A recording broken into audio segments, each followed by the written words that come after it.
Well folks, welcome back to the workshop. Today I've got a wee treat for yous. A new tool teardown for yous. More precisely, a new cheap tool teardown. This is a wee cheap brushless cordless drill I actually bought on Amazon. So let's get her out, strip it apart and see what she's like inside and see if she's worth the whole £30 I actually paid for. Check this wee thing out.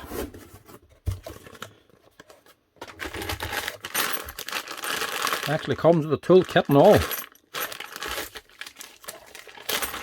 Ain't that bad considering the price, to be honest. Wee flexi head attachment for getting into awkward angles and that. That's going to last all of 2 seconds. A couple of wee sockets. They look like they came out of a lucky duck bag or something. But I'm sure the 10mm will come in handy some stage. A couple of wee bits. They're actually not too bad. They're at least ground instead of black bits. 4 of them actually. They will come in handy. Of course, a wee selection of bits. A few Allens, 2 Torx, flips and flats. Again, they last about 2 turns. And then the wee double-ended boys you normally get with Makita tools. I'd say they have them in there because of what this thing looks like. This is basically a Makita copy. Seeing this here on Amazon, I thought have to have a wee look at this, see what she's like. Get the odd copy machine on, or cheap cheerful machine in the workshop, but you don't get all that money. So I thought I'd have a wee look at this, see what she's like. Now, I assumed it was a 12mm chuck in this thing. That's probably one of the reasons why it was so cheap. It's actually only a 10mm chuck. So 10mm butt is the max you're going to get onto this thing. But even still, it's an actual metal chuck on it. I'd say this thing is designed to look like a Makita drill. She nearly looks like a DHP484 maybe, or even a 487, probably a wee bit more accurate to it. So at a quick glance you'd think it was a Makita. If it actually said Makita across there, you nearly would be convinced of it. But it obviously isn't a Makita. And actually having it here in the hand now, it is nowhere near heavy enough to be all that strong. It's not that heavy at all, fairly light. Another reason she looks like a Makita drill is because it actually does take Makita batteries. So let's give her a wee test with one and see what she's like. She doesn't sound half bad actually.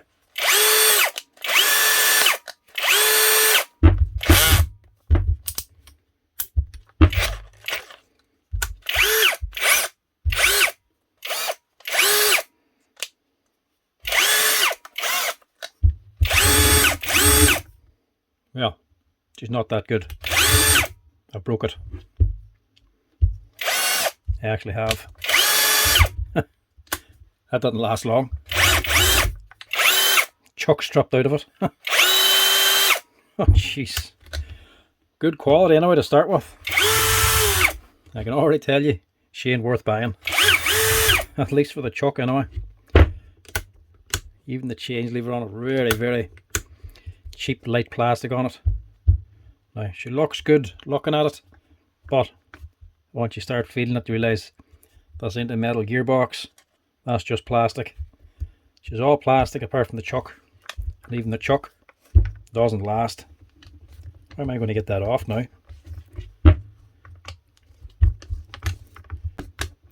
That's just stripped completely. That'll be crack getting that off now. Might have to release the clip or something to get the sleeve off. We'll see what we're going to do there. But she has actually a wee combi drill, not a drill driver, so she has hammer action as well as the clutch. Unlike the Makita, she's got 2 separate dials on it. The dials aren't actually on the clutch ring. And a good, nice, solid detents for clicking in.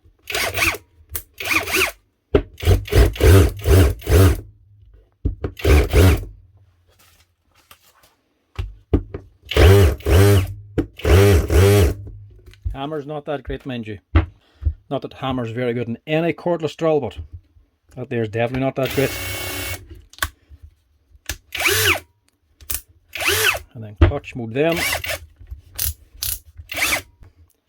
Can't really test that now because the chuck's just slipping on me, or at least the sleeve. So she's locked up. Can't do anything of that. That's a pity. wanted to actually give it a proper wee test there before I stripped it apart, but can't do that now. All we can do is just get on this.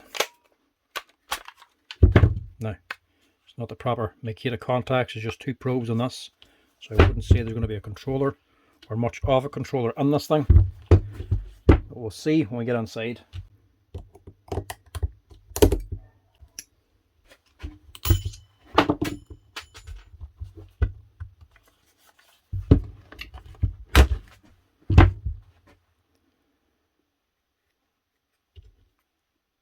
And here's why she failed. Might be metal sleeve, but it's just plastic on the inside. So that just stripped out straight away.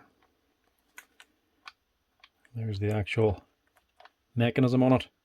Back here will be the bottom of the chuck. We ball wrists for this here boy to actually run on. This here is basically just a big nut. So that threads onto the actual jaws here.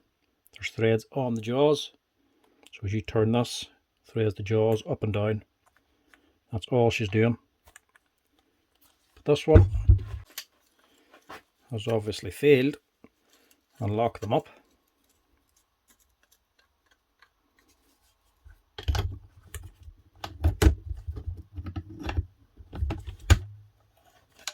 There's nothing even holding that on. Normally they're pressed on or something has this locked on. Actually the metal's normally rolled over, so this can't come out. That's very cheap. There's the wee ball wrist there. There's nothing to that thing at all. That chuck just ain't worth squat.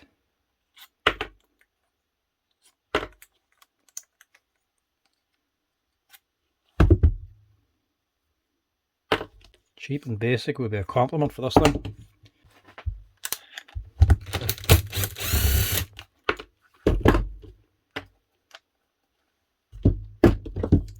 Hopefully this isn't too tight, seeing as it's only new.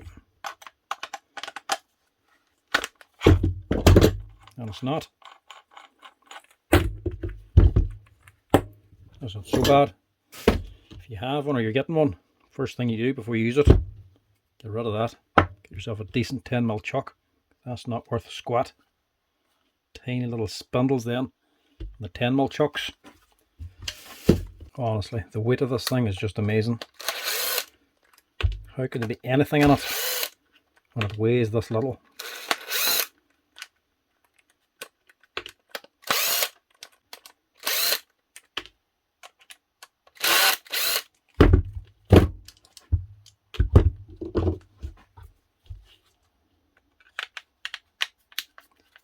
Couple of deeper ones I'll have to use the screwdriver for. I don't have the long ones with me here.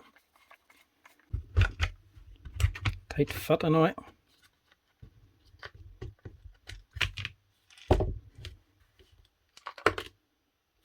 Actually has got a little controller potted as well. First impressions aren't all that bad, to be honest. We chain switch. That's obviously not doing much. It's just sitting there for decorations. Sure, gearbox. Obviously, there's no parts available for this thing. Once she breaks, you buy a new one. Reasonable enough wee rotor.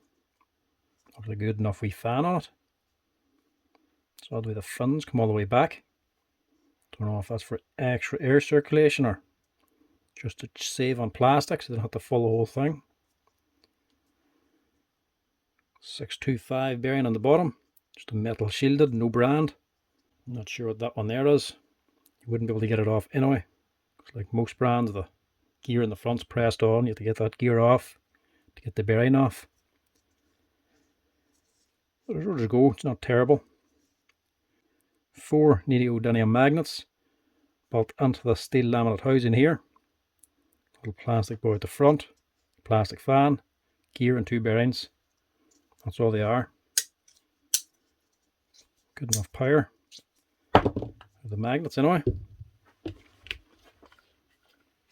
And then like some of the other drills we've seen, the cheaper ones, the actual stator then, they're field. There's no board on the back of it. no Hall effect sensors. So this has been controlled completely by the controller here. Cheap wee switch then. That's not going to be doing very much. Basically that's just going to be a wee potentiometer, a little wiper on side. There's not even any actual switch mechanism. It's not like it's going to full speed or nothing.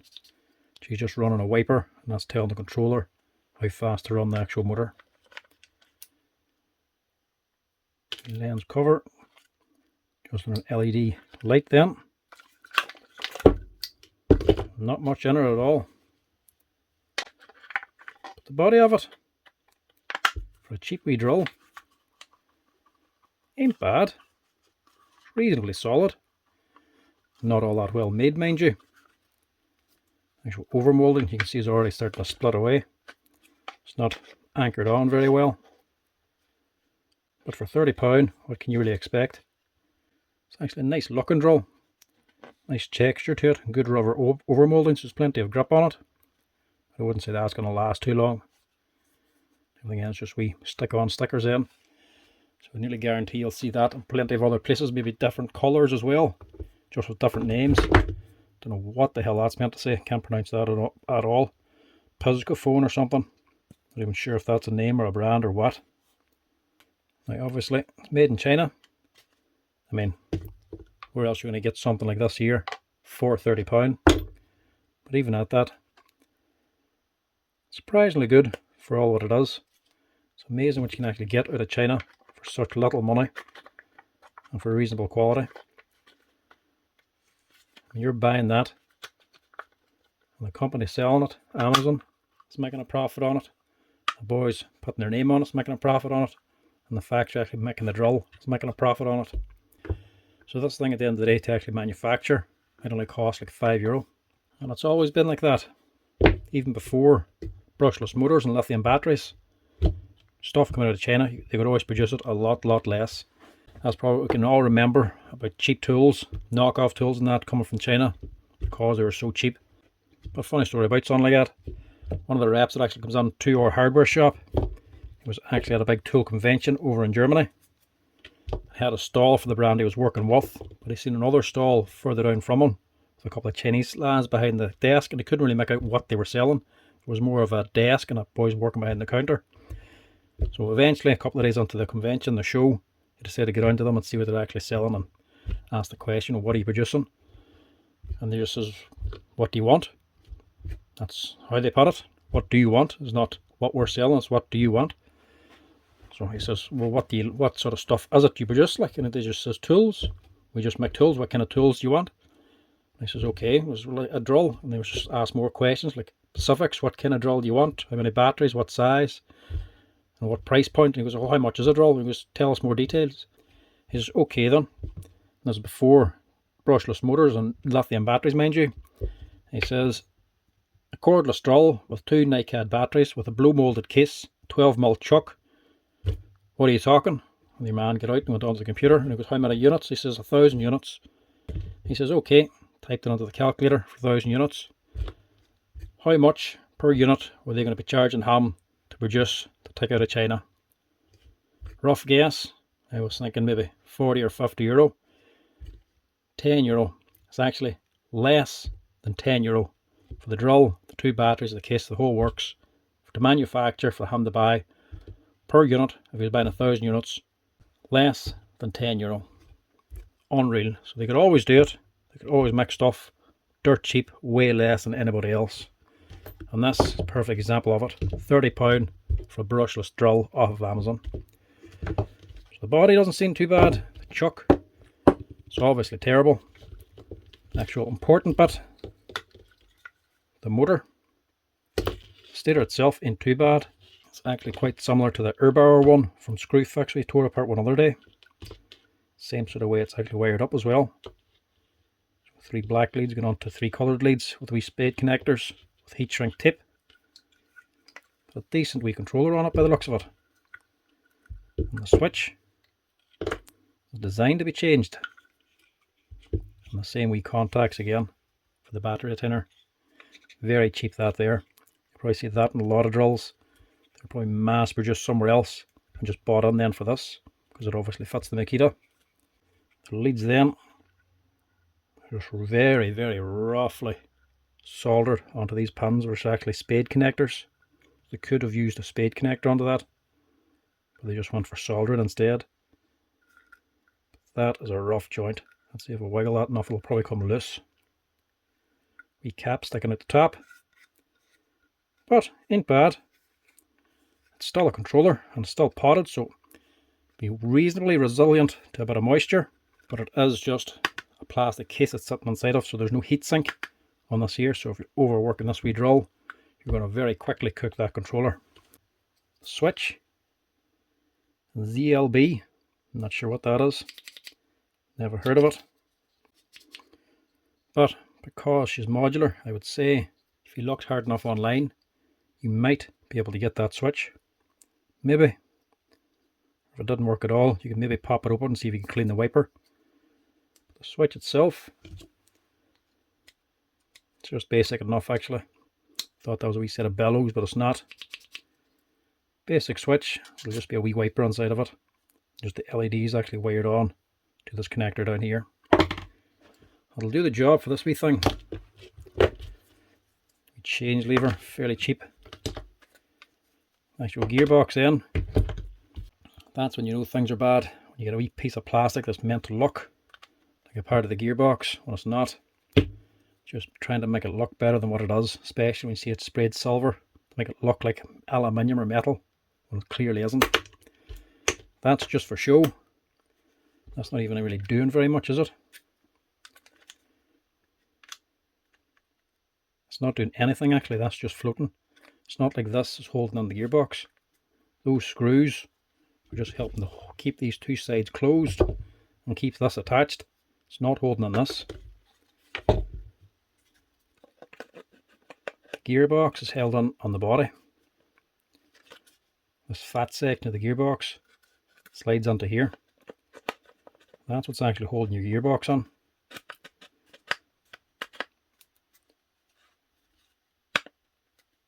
It's nothing to do with that at all. That could be completely omitted. Only for show. Let's have a look inside of her anyway. See what the rest of the gearbox is like.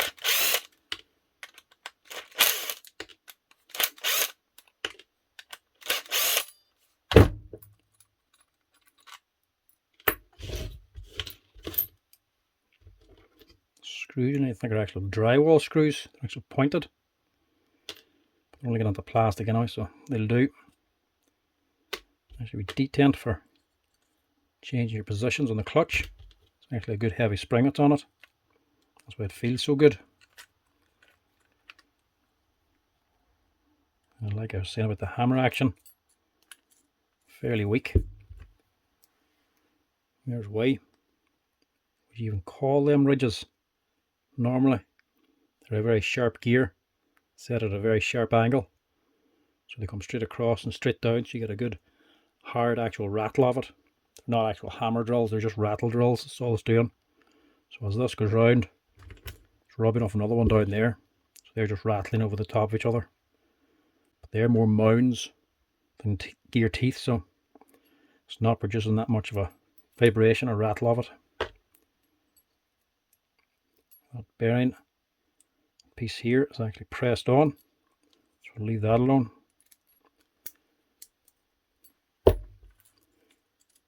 Inside then, that's actually your clutch then, this plastic piece.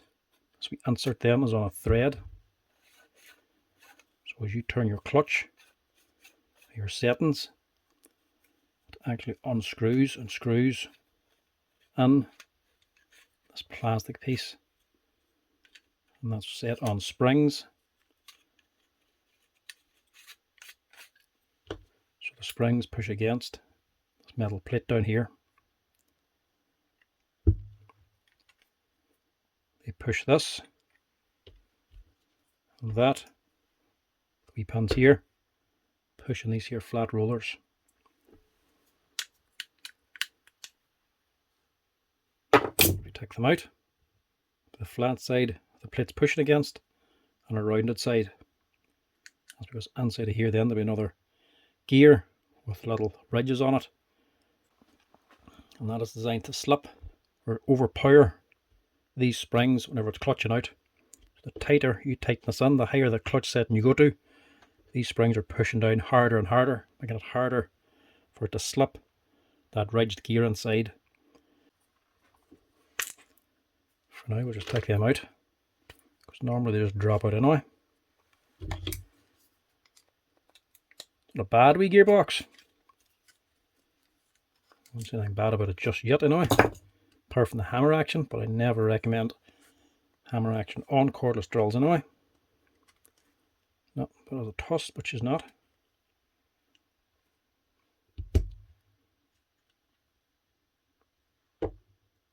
Here's your set of gears in. Your first and second speeds. This top one is pressed into the housing here. So we'll take this one out. Prise up this little plastic foot. Clapped on.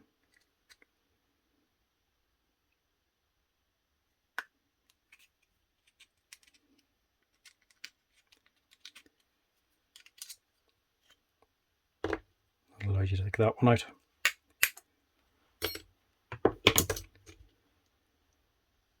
But all in all, it's not terrible. And a good thing about it, unlike normal wee cheap and cheerful drills, even some of the main brand ones, actual low speed, to lock it into low speed you lock this gear. If that doesn't move, the outer planetary gears can spin around, gives you your lower gear. Normally for the cheaper ones, these here housings, there will be a plastic gear on the housing that locks this here. This one actually doesn't have a plastic gear. Surprisingly enough, this one actually has a metal gear. It's not even floating either. It's actually a twist fit. So whenever that's spinning, you put under your low gear, you have two metal gears actually locking. So there's less chance of being able to strip that out. It's nice to see that. A cheap drill. I have to strip this apart now because these little rollers fell out from in here anyway. These boys here. So I have the spindle taken out of this. So that's actually all of it. That's the inside of this sweet cheap and cheerful copy Makita drill bought on Amazon for £30. To be honest, for £30 it ain't all that bad. Reasonable enough quality gearbox. It's going to do the job. It's good that it has a locking gear on it. Definitely a plus. Hammer action, I'd say, is useless, but most are anyway. The motor and the controller on it, decent enough for what they are, especially the price. It's not going to do any massive work, but it'll do the job, especially for home and DIY sort of stuff. Don't think you're going to be putting a 20mm auger onto timber or anything, but it'll do most other things. But we'll stick it all back together here. We'll stick it all back together again here now. Get her up and running, and put on a decent quality 10mm chuck. I'll give it a decent test here. See what she's actually like. Maybe push it and see if we can burn the thing out. So I'll get it all back together again here. I'll start off with this here spindle. Yeah, because I'll need to get that in to drop the pins in for the spindle lock. Otherwise, if I do it this way first, the pins are just going to drop out this hole again. And that's another thing actually. This actually has a spindle lock. Most cheap tools don't. Have just a straight gearbox and you can turn the chuck. It'll actually turn the motor. Good one will have a lock in the spindle, so if you turn the chuck, that'll lock so that you don't turn the motor by hand. Comes in very handy when you're putting a bit on the chuck, and especially when you get a bit stuck in the chuck, it won't come out. Do it this way actually. So that is going to be your 3 modes.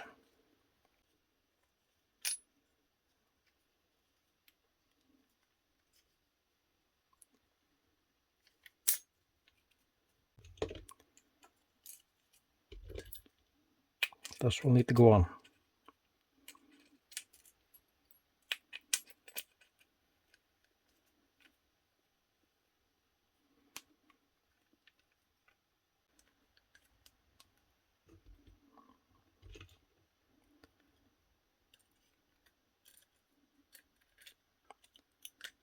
Then that goes on.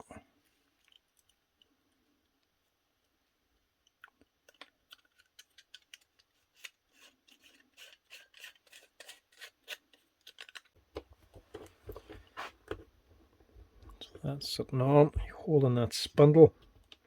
So if that's all the way down,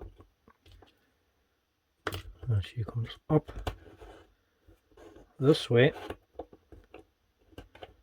so that there should have to sit in the last hole.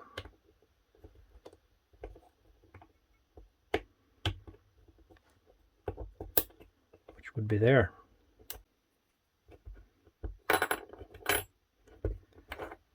Just holding all that down, twist that around. There's 3 pins that actually locate onto that plastic, or that metal plate, onto that plastic underneath. It helps you line it up. And it's the countersunk pointy screws.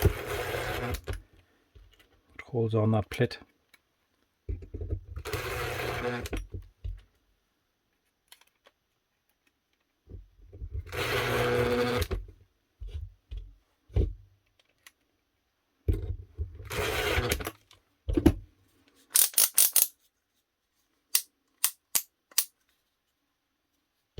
Oh.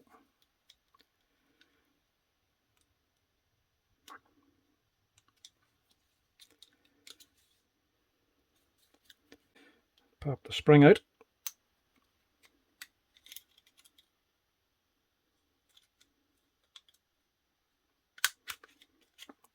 A little leaf spring should go back in again. So make sure she comes out of hammer mode. Spot on.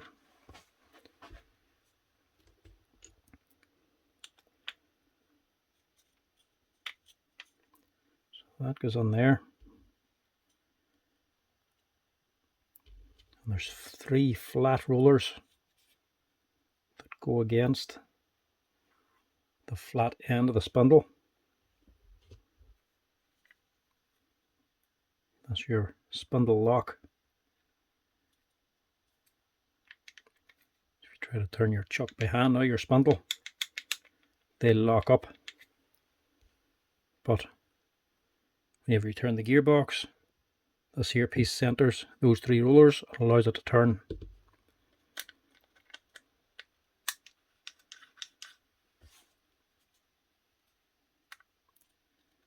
Just check them out. And this is the gear then for your clutch. See this wavy one here at the back? That's what those clutch pins are pressing against. So make sure you put them in with the round side facing up the way. Get that on first on top of the pins. Then put in your smaller gears then.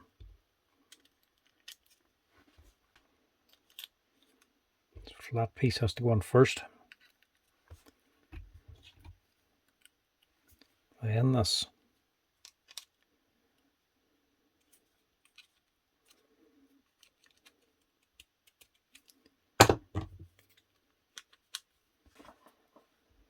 That's that end. Now you have to sort this one again. This is the awkward bit. This doesn't actually just go together all that easily.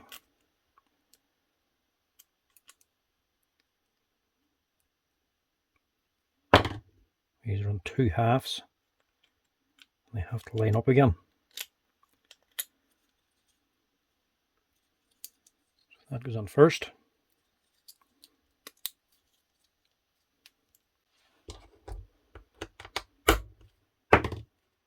Clicks into place.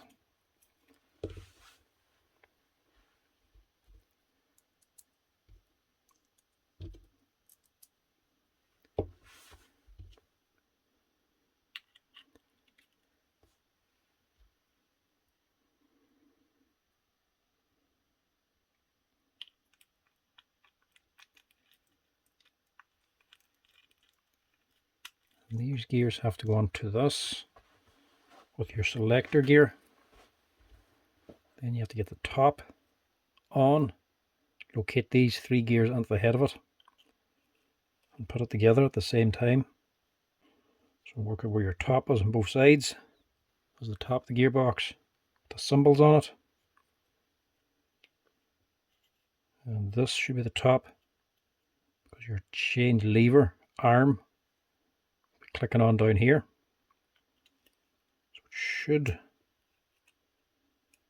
go together like that. Then take your armature, install it, turn them gears, get this to click together.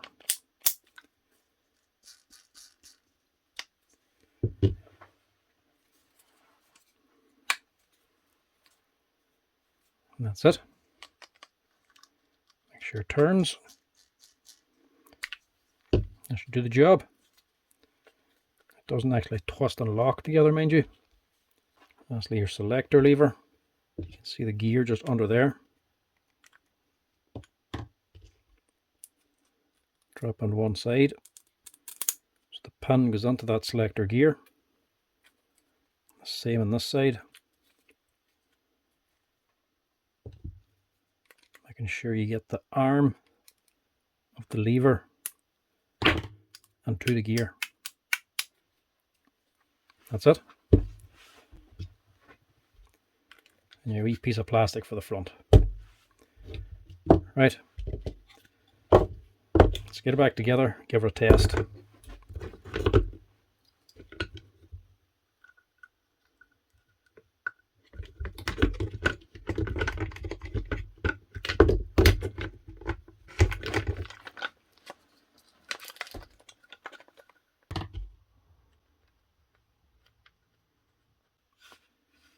Sits there.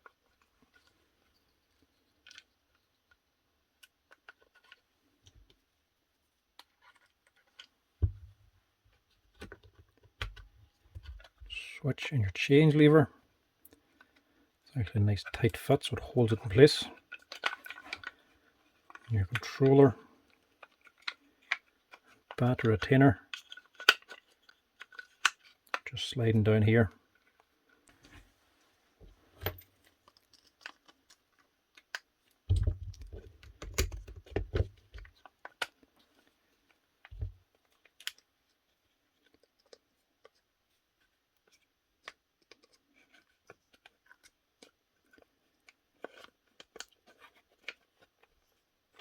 To click in.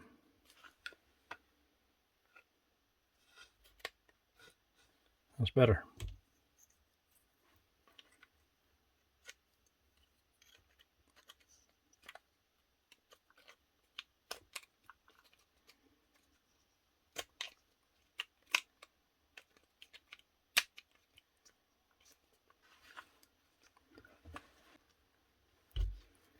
Not bother with the lanyard. Never liked them on drills anyway.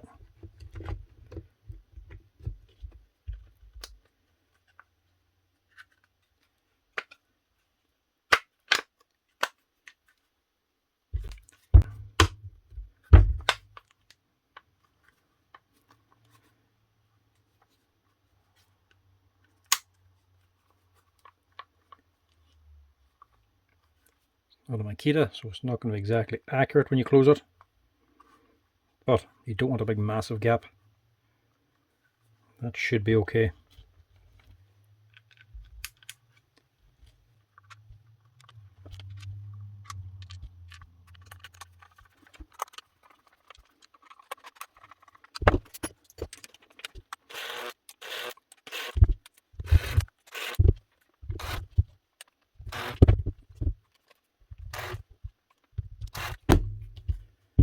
Now, does she work again?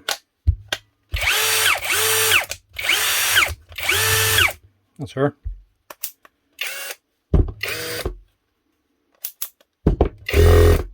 Back together again.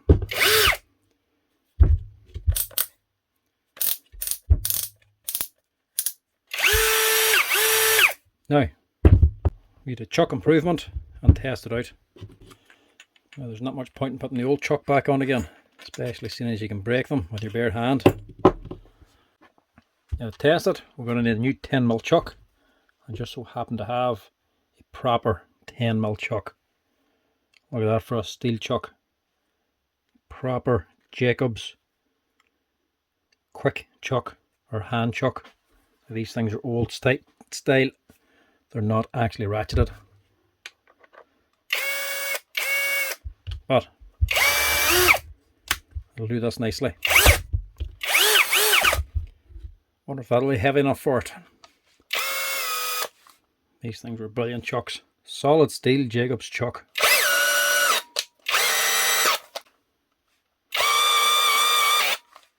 Look at that. I always keep one of these lying around simply because these things close to a pinpoint. You can take any size of a bit.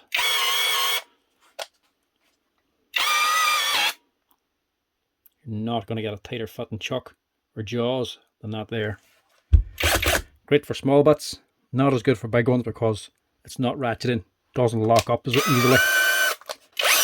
But it'll do for this wee test.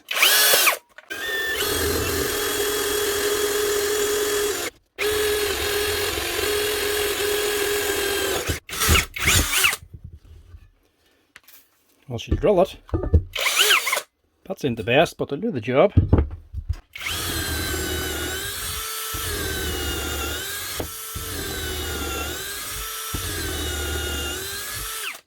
And that's on high speed. She ain't too bad.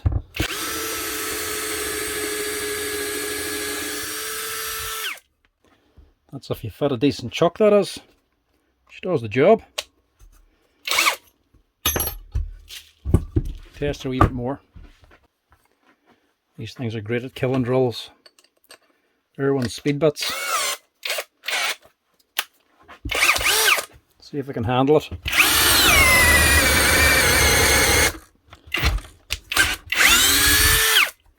At least you know the electronics stop the drill anyway. She stopped that thing. So it isn't deep enough, mind you.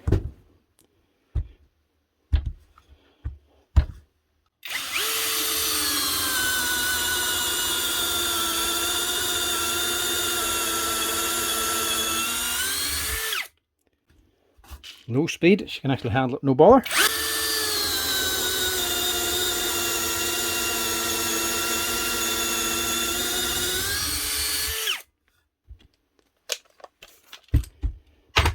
Try something bigger.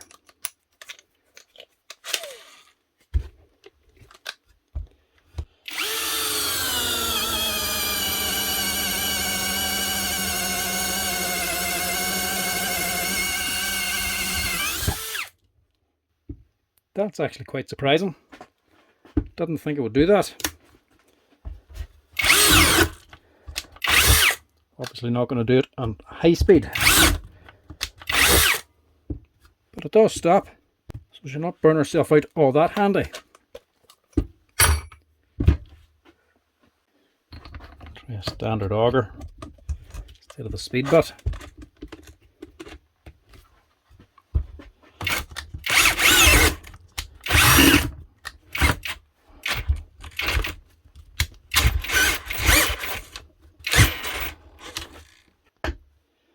And that's the downside of these chucks. Great and powerful when going forward, but they don't work in reverse. They're for drills with forward only. That's why you actually don't see them very much now. So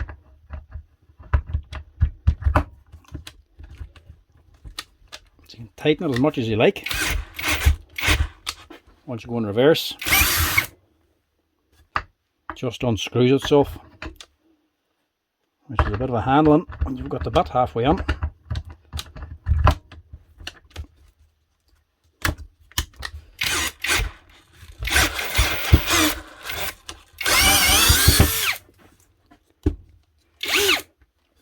Try again. Low speed.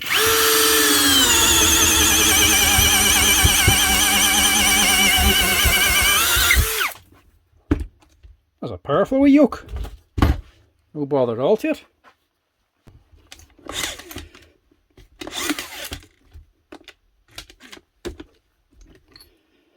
That's the beauty of brushless motors. They're really power dense.